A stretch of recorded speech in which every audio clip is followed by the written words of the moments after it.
కూడా నేటికి కూడా అదే మాట ప్రచురంలో ఉన్నదట ప్రియులారా. కానీ యేసయ్య నిజానికి మృతుల నుండి తిరిగి లేచాడు, శిష్యులకు కనిపించాడు. ఇందాక ఇమ్మాని గారు పాట పాడుతున్నారు, రావా యేసయ్య అని. మరి గుడ్ ఫ్రైడే ఈస్టర్ రోజున మనం పాట పాడేయచ్చండి. ఆయన తిరిగి లేచాడు. మరియా మనం ఇంకా చదువుకుంటే యోహాను సువార్తలోనే యేసయ్యను పట్టుకోబోతుంది, కాళ్ళ మీద పడి. ఎందుకంటే ఆమె పాదాలు కడిగినటువంటి ఆమె, కన్నీటితో కడిగినటువంటి ఆమె, యేసయ్యకి అత్తర పూసినటువంటిది ఆమె, తన తల వెంట్రుకలతో కాళ్ళను తుడిచినటువంటిది ఆమె. ఆమె వల్ల యేసయ్యని ఆమె పట్టుకున్నటువంటి కాళ్ళే పట్టుకుంటుందండి. ఆమె పట్టుకోబోతు అంటాడు, మరియా నన్ను ముట్టుకోవద్దు, నేను ఇంకా తండ్రి వద్దకి ఎక్కలేదు. ఎన్ని దినాలు ఉన్నాడండి యేసయ్య భూమి మీద? ఎన్ని దినాలు ఉన్నాడు? ఎన్ని దినాలు? ఎలా చెప్పండి.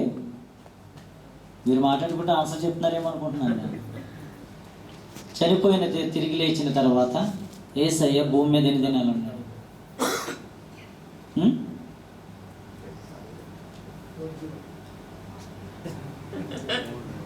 మన ఈస్టర్కి ముందు ఎన్ని దినాలు చేసామండి? 40 దినాలు. మళ్ళీ యేసయ్య అదే 40 దినాలు వారితో ఉన్నాడు, వారికి కనిపించాడు. కనుక ఇప్పుడు యేసయ్యని చూడడానికి ఈస్టర్ దినాన్ని వచ్చాం మనం. ఈస్టర్ దినాన్ని మనం వచ్చాం. చూడండి, యోహాను సువార్తలో ఒక చక్కటి మాట ఉంటుంది. 12వ అధ్యాయం 20వ వచనంలో నా మాట చెప్పి ముగిస్తాను.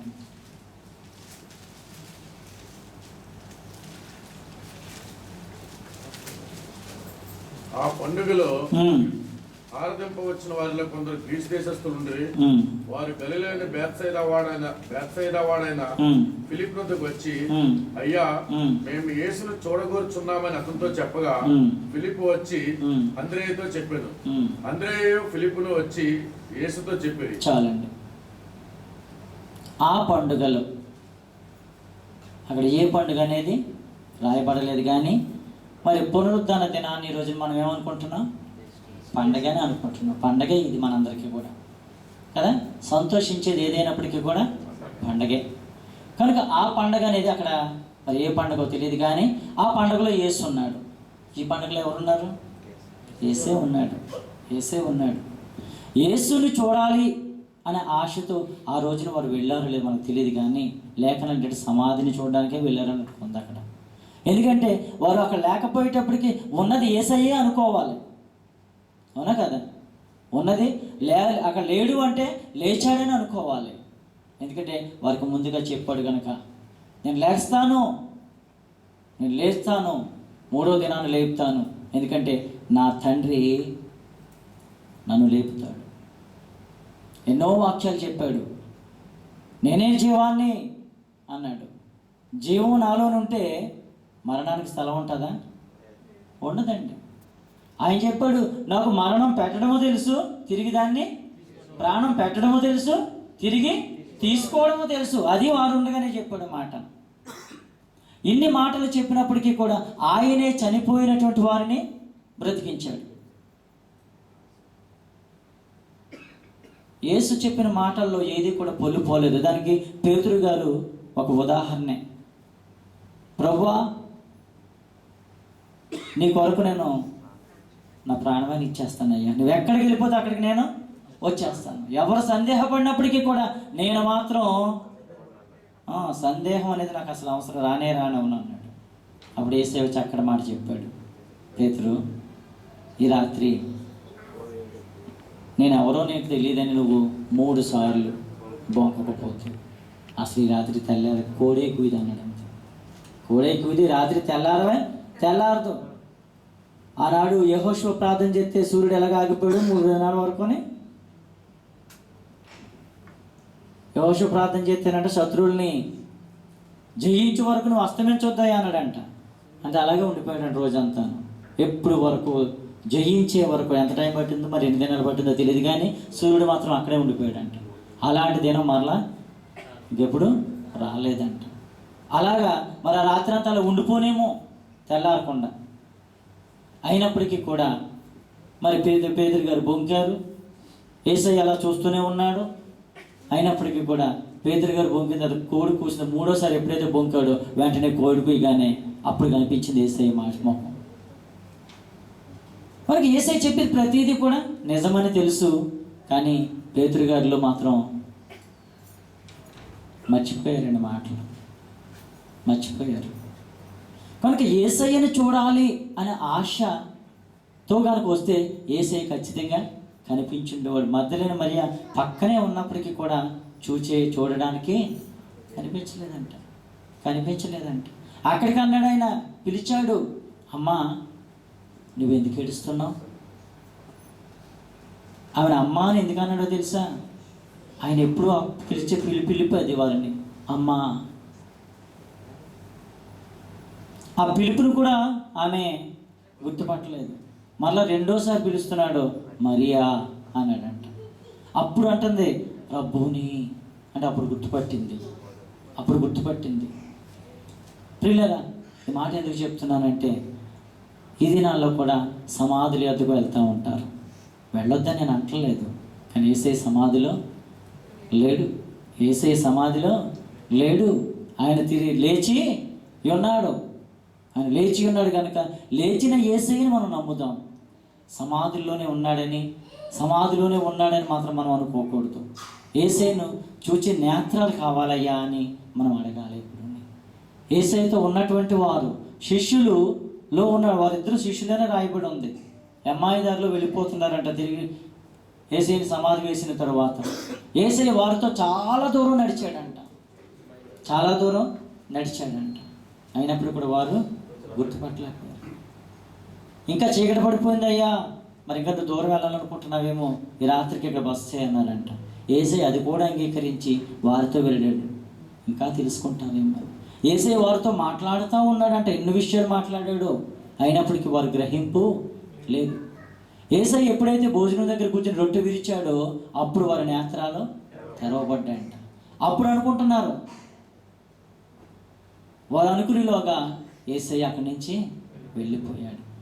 అప్పుడు అనుకుంటున్నారు, అప్పుడు గుర్తుపెట్టి అప్పుడు అన్నారు, ఆయన దారిలో మనతో మాట్లాడుతుండగా మన హృదయము మండుట లేదా అంటే అప్పుడు కూడా వాళ్ళకి జ్ఞాపకము లేదండి. ఏం మాటలమ్మో చెప్పుకుంటాడు ఆయన, మరలా అవే జ్ఞాపకం చేసుకుంటాడు వారితోటి. ఓ అవివేకులారా అంటాడు, మీరు ఇంకా గ్రహింపలేదా అని అడుగుతాడు. ఎందుకంటే ఆయన చెప్పిన మాటలే మరలా వారికి జ్ఞాపకం చేశాడు. ప్రియులారా, ఎన్నో సంవత్సరాలుగా మన దేవుని సన్నిధికి వస్తున్నాం, ఎన్నో ఈస్టర్లు చూస్తున్నాం.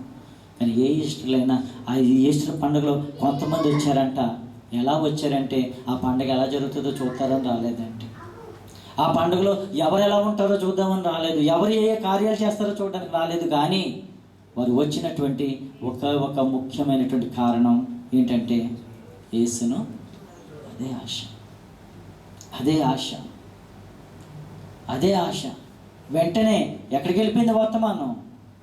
ఒకరి నుంచి ఒకరికి యేసు యొద్దకి వెళ్ళిపోయింది. యేసే వారికి కనిపించాడా? వచ్చి కనిపించాడండి, కనిపించాడని అనుకోవాలి. ఎందుకంటే అక్కడ రాశాడు, ఇదిగో మనుష్య కుమారుడు మహిమపరచవలసినటువంటి గడియ వచ్చేసింది. ఆయన తాను వచ్చి ఎదురుగుండా కనిపిస్తే వారు చూచి ఎంత ఆనందించారు.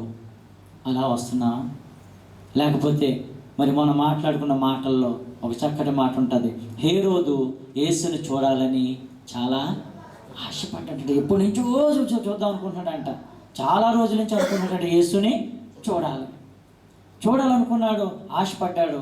మరి రానే వచ్చింది. ఎందుకంటే యేసు ఉంటున్నటువంటిది ఆ హేరోదు పరిపాలిస్తున్నటువంటి ప్రాంతం అని పిలాతు తెలుసుకున్నప్పుడు, అంతకుముందు వారిద్దరు బద్ధ శత్రువులట. అయితే మరి ఆ ప్రాంతం వాడు గలలేవాడు కనుక తీసుకువెళ్ళి మరి ఆయన్ని అక్కడికి అప్పగిస్తే, మరి యేసు అనగానే చాలా సంతోషంతో ఎదురుగుండి వచ్చాడు, కూర్చుని యేసుని చూస్తూ,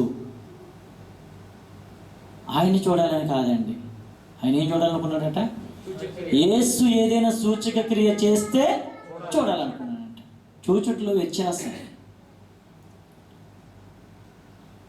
అలా ఏ కార్యము చేయకపోయేటప్పటికీ ఆయన మనస్సు నొచ్చుకుందంట. అక్కడ ఉన్నటువంటి వారితో కలిసి అపహసించాడు, హేళన చేశాడట యేసుని. అలాగే ఏదైనా కార్యం కోసం మనం వస్తున్నామా? నిజంగా యేసయ్యని చూడాలని కనుక ఆశ మనకుంటే, వారు ఎదురుగుండా పిల్లలు 3.5 సంవత్సరాలు తిరిగారు యేసుతో, కానీ గుర్తుపట్టలేనటువంటి పరిస్థితి. సమాధుల యొద్దకు వెళ్ళి పుట్టి మొఖాలతో తిరిగి వారి మొఖాలు ఏం చేయాలో తెలియనటువంటి పరిస్థితిలో దీనముఖం వేసుకుంటున్నారు. ఏదో కార్యాలు చూడాలని ఆశపడ్డాడంట హేరోదు, కానీ కార్యాలు చూసే అదృష్టం దేవుడానికి ఇవ్వలేదు. ప్రియులారా, ఇక్కడ వచ్చారు, ఎంతో పెద్ద పండుగ జరుగుతుంది. ఇప్పుడులా కాదండి. పండుగలు అంటే అప్పట్లో చాలా గొప్పగా ఒక్క దినం కాదు 7 రోజులు జరిగాయి అంట పండుగలు. ఆ పండుగల్లో మరి ఎంతోమంది అయ్యా ఊర్ల నుంచి వచ్చేసేవారట. యెరూషలేములో జరుగుతున్న పండుగలు మహాజన సమూహం వచ్చేదట. ఆ సమయాల్లో కూడా మరి వారు వచ్చి చూసినటువంటి వారి ఆశ ఏంటంటే యేసుని చూడాలి, యేసుని ఖచ్చితంగా చూడాలి. అదే ఆశ, వారు వచ్చిందే దాని కొరకు. కనుక మరి ఆశ నీలో కనుక ఉన్నట్లయితే ప్రియుల ఆచార ప్రకారంగా కాకుండా ఈ దినాన్ని నేను యేసుని చూడాలి. ఏదో అందరూ సమాధుల యొద్దకు వెళ్తున్నారు, ఈరోజు అందరూ పండుగ చేసుకుంటున్నారని కాకుండా ఎప్పుడైతే నువ్వు యేసయ్యని చూడాలని నీ హృదయంలో అనుకుని సిద్ధపడి వస్తావో, ఖచ్చితంగా ఆ రోజు నీ హృదయంలో నిజమైనటువంటి పండుగను, నిజమైనటువంటి పునరుద్ధరణని యేసును నువ్వు చూడగలవు. కనుక ప్రియులారా, అట్టి ఆశతో మనం వద్దాం, అటు నిజమైనటువంటి యేసుని మరి మనం చూద్దాం. ఆయన నిత్య జీవాన్ని మనకి ఇవ్వాలనుకున్నాడు కనుక అప్పుడు నిజమైన నిత్య జీవాన్ని మనము కలిగి ఉంటాం. మనకి ఒకసారి లేచి నిలబడి చిన్న ప్రార్థన చేసుకుందాం. టైం అయిపోతుంది. ప్రియులారా, నిజమైనటువంటి యేసు